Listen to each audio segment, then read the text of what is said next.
जंगल में घुसते ही सब लोग वियतनाम युद्ध जैसे हालात का सामना कर रहे थे। अचानक एक पेड़ के नीचे एक सींग वाले ड्रैगन ने इंसान जैसा हमला किया। हर वार से शायद उन पर चोटें आ गईं। किस्मत से उसने अपनी मशीन गन निकाली और ड्रैगन को नीचे थूक दिया। डायरेक्टर बहुत खुश था और बोला, हम अमीर हैं, हम अमीर हैं, चलो इस मूवी को एक डॉक्यूमेंट्री में बदलते हैं। मुझे लगता है कि यह हिट होगी। इस बीच किंग कांग एन का धर्म ग्रंथ पाकर बहुत खुश हुआ। इतनी अफरा तफरी के बावजूद एन का सिर नहीं हिला था। वह बहुत लकी थी। हैरानी में एन ने इंसानों के कंकालों का ढेर देखा जो उसी तरह का हार पहने हुए थे। उसे एहसास हुआ कि अगर उसने कुछ नहीं किया तो वह सच में मारी जा सकती है। वह जैक का ध्यान खींचने के लिए चिल्लाती रही, जिससे किंग कांग चौंक गया, जो फिर एन को उठाकर ले गया। जैक आवाज का पीछा करते हुए वहां गया जहां एन थी।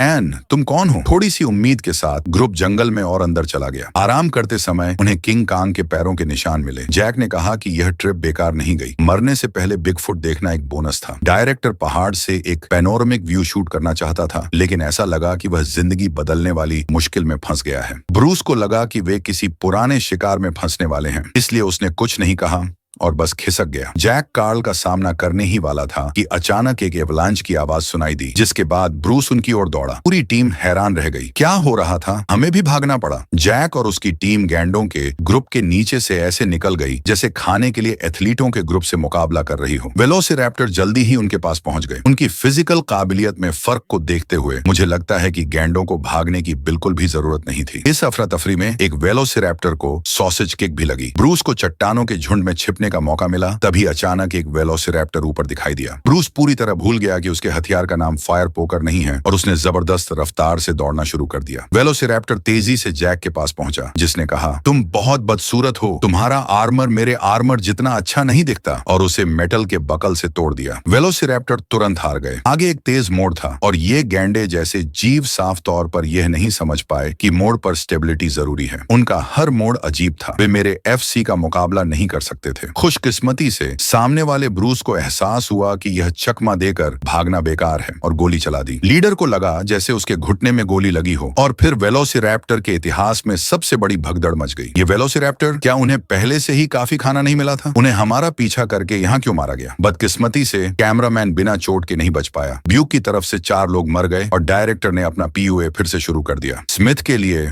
हमें यह फिल्म पूरी करनी होगी, नहीं तो उसकी मौत बेकार हो जाएगी। हर्ब के साथ जो हुआ उसमें किसी की कोई गलती नहीं थी। इस बीच फीमेल लीडर बिल्कुल सुरक्षित थी। किंग कांग को हराने के बाद भी उसने मरने का नाटक करने का फैसला किया। किंग कांग का रिएक्शन ऐसा था जैसे कोई नया खरीदा हुआ खिलौना जिसकी पावर खत्म हो गई हो। वो वहां बैठा बहुत बेचारा लग रहा था। किंग कांग के शांत मन का फायदा उठाकर मैंने चुपके से निकलने की कोशिश की, लेकिन एक बग ने मेरा प्लान लगभग बिगाड़ दिया। लेकिन कुछ ही कदम चलने के बाद मुझे एहसास हुआ कि यह गोरिल्ला बात कर सकता है। इसलिए मैंने किंग कांग के लिए कुछ इंसानों जैसा काम करने की कोशिश करने के लिए अपनी छोटी फेंकने वाली छड़ी का इस्तेमाल किया। शायद यह आर्ट फॉर्म किंग कांग के लिए अभी भी बहुत एडवांस्ड था। उसे सिर्फ चिढ़ाना पसंद था। मैंने सोचा, कौन समझता है मैं एक बेवकूफ से मिला हूँ, बहुत परेशान करने वाला। किंग कांग हजारों पाउंड वजन वाले बच्चे की तरह हंसा। आखिरकार मैं इसे और बर्दाश्त नहीं कर सका। किंग कांग ने कहा, तुम्हारी मुझ पर चिल्लाने की हिम्मत कैसे हुई? औरत, अगर तुम आग से खेलती रही तो मैं पहाड़ मांग लूंगा। क्या तुम्हें लगता है कि मैं झाव न होने पर भी शो देखूंगा? मेरे उसे न मनाने की जिद पर किंग कांग को गुस्सा आ गया और वह भाग गया। मैं यहाँ से जा रहा हूँ। जैक ने पहले ही रिसरेक्शन बोर्ड तैयार कर ली थी कि अचानक पानी में सेंटीपीड या मोटे तख्ते जैसा एक जीव दिखाई दिया। सिर्फ एक ही ऑप्शन था कि इसके सिर पर डंडे से थपथपाकर आसानी से प्रोसेस किया जाए। निपटने के बाद झुंड तितर बितर हो गया और ग्रुप को ऐसा नहीं लगा कि यह उनकी वजह से हुआ है। अचानक नाव को आगे बढ़ाया गया और पानी में काली परछाई देखकर बूढ़ा मछुआरा बहुत खुश हुआ। थोड़ी देर की खामोशी के बाद पीछे बैठे क्रू को अचानक अपनी पीठ पर जोर का धक्का महसूस हुआ। यह मछली इतनी बड़ी थी कि दहाड़ भी मार रही थी। इसने 2 लोगों को निगल लिया था।